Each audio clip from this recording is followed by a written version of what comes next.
তাদেরকে 267 টাকা, তাই তো রে, 267 টাকা 1000 বিড়ি বাঁধার মজুরি দেওয়া হবে।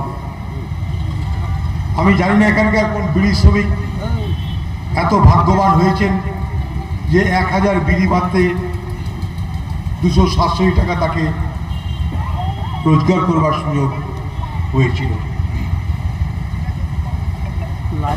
তাই নির্বাচন আসবে, ছবি পরিষ্কার আসছে না, সরকারি দলের প্রতিশ্রুতির বন্যা বইবে, নির্বাচন শেষ হয়ে যাবে, প্রতিশ্রুতি হারিয়ে যাবে, আপনি যে তিমিরে ছিলেন সেই তিমিরেই থাকবেন।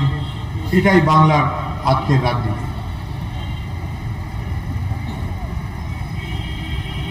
এই এলাকার মানুষ আপনারা শুনলেন যে প্রচারে বাধা দেওয়ার জন্য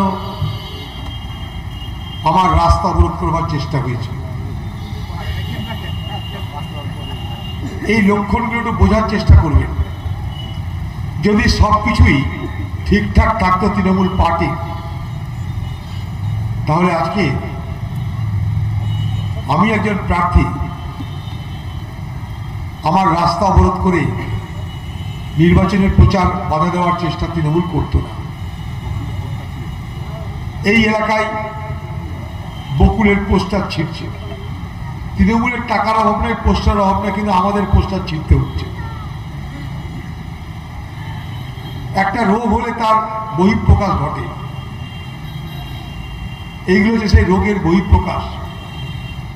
তৃণমূল আজ হতাশায় ভুগছে, আর হতাশায় ভুগে তাদের ক্রোধ, তাদের আক্রোশ, তাদের হিংসা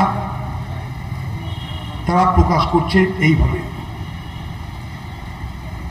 এই সূত্রে আমি জানি রাখি আপনাদেরকে, কয়েক মাস আগে সাগরদিঘিতে উপনির্বাচন হয়েছিল। সেই উপনির্বাচনে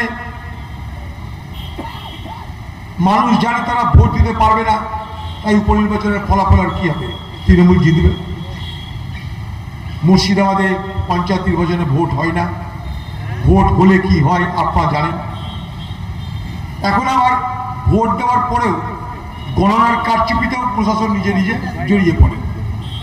তৃণমূল নেতাকে জেতার জন্য প্রশাসন গুনতি পর্যন্ত 2 নম্বরই করে করতে শুরু করে দিয়েছে।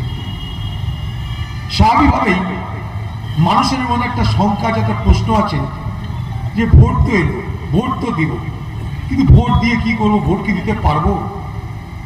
এই তো পঞ্চায়েত হলো, এই তো পৌরসভা হলো, লুট ছাড়া কিছু হলো, এই মর্মে আপনাদের